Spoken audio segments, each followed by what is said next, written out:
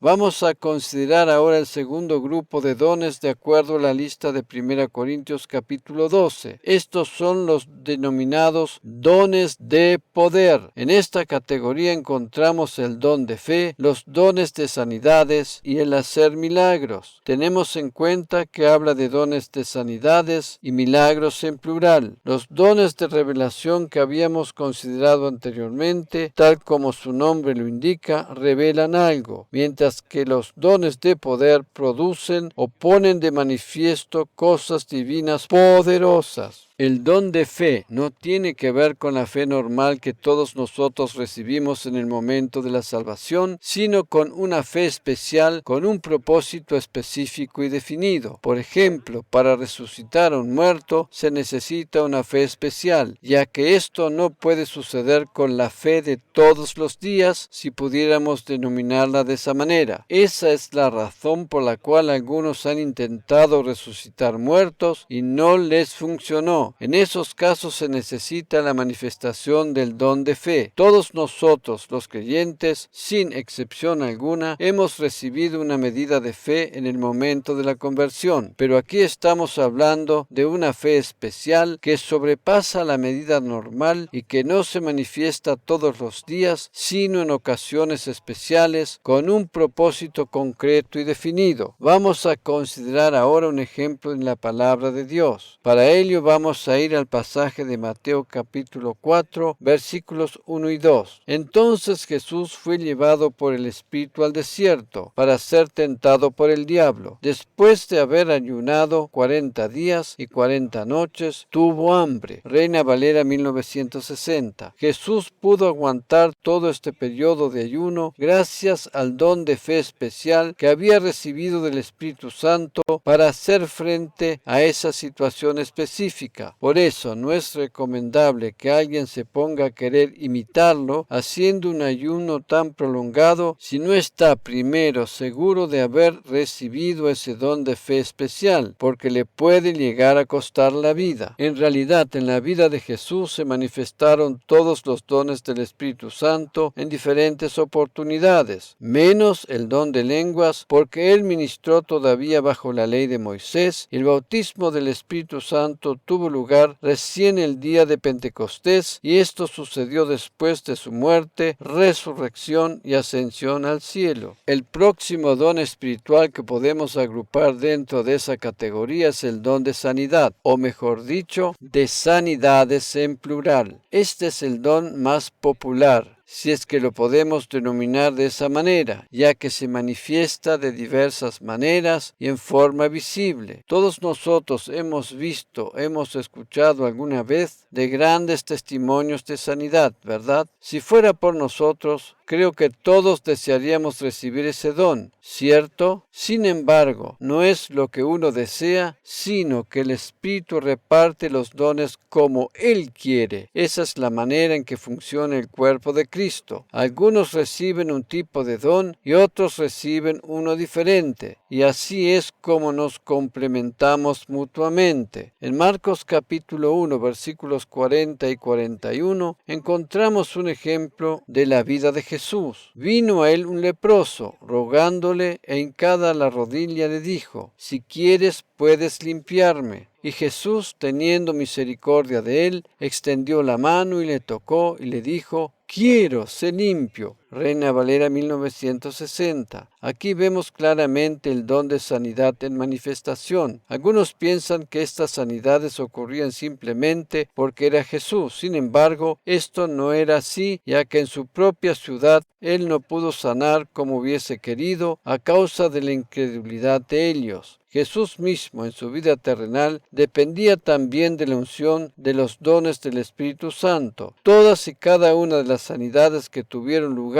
en su ministerio tenían que ver con la manifestación de los dones de gracia, algunas veces específicamente uno solo de ellos y otras veces la combinación de varios. Por ejemplo, en el caso de la resurrección de Lázaro o del hijo de la viuda de Naín, en ambos casos se manifestaron por lo menos 3 dones al mismo tiempo, a saber, el don de fe, el cual, como habíamos visto, actúa en ocasiones especiales con un propósito específico, el don de milagros, ya que cuando un muerto vuelve a la vida se habla verdaderamente de un milagro, porque eso va por encima de las leyes naturales o físicas. Y en tercer lugar, el don de sanidad, porque el muerto no puede volver a la vida en las mismas condiciones en que se murió, ya sea por un accidente o una enfermedad. Estos 3 dones se manifestaron juntos cada vez que Jesús resucitó a un muerto. A propósito, permítanme hacer una acotación más específica para definir claramente cada uno de estos 3 dones que entran en la categoría de los dones de poder. Al hablar del don de fe nos referimos a una fe creativa que hace posible ciertas cosas que no tendrían lugar de otra manera. Como habíamos dicho antes, esta es una fe que va por encima del nivel normal. Los dones de sanidades figuran específicamente en plural porque hay muchas enfermedades diferentes. Por eso, hay quienes reciben un don para sanar determinada enfermedad y quienes reciben otro tipo de don de sanidad para otra clase de dolencia o problema físico. Es por eso, repito, que uno se complementa con el otro y nadie posee todos los dones. Aunque hay diferentes dones de sanidades, todos ellos actúan de la misma manera, a saber, producen sanidad de una manera sobrenatural y sin la intervención de la medicina o ciencia humana. De todas maneras, deseo dejar bien en claro que estamos totalmente a favor de los médicos y la medicina, y más que agradecidos por cada cosa que nos ayude a mejorar nuestra salud. Pero aquí me refiero específicamente a un don divino especial que actúa por encima de lo natural y humano. Por último, dentro de la categoría de los dones de poder, encontramos el hacer milagros. Al igual que el don de sanidades, este también aparece en plural. Este don tiene que ver con una intervención sobrenatural en las leyes de la naturaleza o con una suspensión temporal del orden habitual de las mismas por medio del Espíritu Santo. Tal como lo expresa el diccionario de la Real Academia Española, un milagro es un hecho no explicable por las leyes naturales y que se atribuye a intervención sobrenatural de origen divino. Algunos ejemplos en la Biblia serían la división del Mar Rojo en el tiempo de Moisés, la alimentación de los 4,000 o 5,000 con solamente unos pocos panes y un par de peces, así como también el agua convertida en vino en la boda de Caná de Galilea en el tiempo de Jesús, etc. Ninguno de estos hechos antes mencionados ocurrió en forma natural, sino que fueron verdaderos milagros. En el tercero de los grupos encontramos los dones que tienen que ver con la palabra o el lenguaje. En 1 Corintios capítulo 12, versículo 10. Además de los dones que ya hemos mencionado antes, encontramos también a otro el hacer milagros, a otro profecía, a otro discernimiento de espíritus, a otro diversos géneros de lenguas y a otro interpretación de lenguas. Reina Valera 1960. Vamos a considerar primeramente el don de profecía. En 1 Corintios 14, versículo 3, leemos en la misma versión: pero el que profetiza habla a los hombres para edificación, exhortación y consolación. La diferencia entre las palabras que decimos normalmente, las palabras proféticas, radica en que estas últimas provienen de la inspiración del Espíritu Santo y no de nuestra propia mente, deseo o buena voluntad. Las palabras proféticas del Nuevo Testamento no tienen tanto que ver con decir algo que atañe al futuro a modo de predicción como lo era en el Antiguo Testamento, sino más bien con hablar simplemente palabras fundamentadas en la inspiración del Espíritu Santo para traer edificación, consuelo, ayuda, etc. a una determinada persona o en relación a una situación en particular. Naturalmente que dicha profecía puede contener algunos elementos en relación al futuro, pero principalmente está dirigida al presente y tiene el propósito de impartir ánimo y fortaleza a aquellos que la reciben. Los últimos dones que corresponden también dentro de esta categoría son los diversos géneros de lenguas y la interpretación de lenguas. En Hechos capítulo 2, versículos 5 al 8, leemos lo que sucedió el día de Pentecostés cuando descendió el Espíritu Santo sobre los 120 que estaban reunidos en el aposento alto y comenzaron a hablar en otras lenguas. Moraban entonces en Jerusalén judíos varones piadosos de todas las naciones bajo el cielo. Y hecho este estruendo, se juntó la multitud y estaban confusos, porque cada uno les oía hablar en su propia lengua. Y estaban atónitos y maravillados, diciendo: mirad, ¿no son galileos todos estos que hablan? ¿Cómo pues les oímos nosotros hablar cada uno en nuestra lengua en la que hemos nacido. Reina Valera 1960. El don de diversos géneros de lenguas puede tener dos aspectos principales. Por un lado, están las lenguas celestiales que se manifiestan principalmente en nuestro tiempo de comunión personal con el Señor, y por otro lado, puede manifestarse también en palabras de un lenguaje humano y natural que el que lo recibe no ha aprendido. En el caso del pasaje que acabamos de considerar, los discípulos hablaban en la lengua materna de aquellos que los escuchaban, pero que ellos mismos no habían aprendido. Esto era precisamente lo que llenaba de asombro a todos aquellos que los escuchaban. Esto suele suceder también hoy en día. Y por último, encontramos el don de interpretación de lenguas. Este don, tal como su nombre lo indica, tiene que ver con la capacidad otorgada por el Espíritu Santo de descifrar o explicar de manera inteligible y en una lengua conocida el mensaje recibido en lengua desconocida. Aunque este don no se manifiesta por lo general en la misma persona que recibió el mensaje en lenguas, a veces es posible que la misma persona reciba también la interpretación. En 1 Corintios capítulo 14, versículo 27, leemos lo que el apóstol Pablo le recomendaba a la iglesia de Corinto para que no se produjese desorden o confusión. Si habla alguno en lengua extraña, sea esto por 2 o a lo más 3 y por turno y uno interprete. Reina Valera 1960. Como ya habíamos visto anteriormente, el Espíritu Santo reparte todos estos dones entre los creyentes para beneficio de la Iglesia o cuerpo de Cristo en general. Aunque todos los creyentes reciben dones, nadie los tiene todos. Esa es la razón por la cual nos necesitamos los unos a otros. Amén.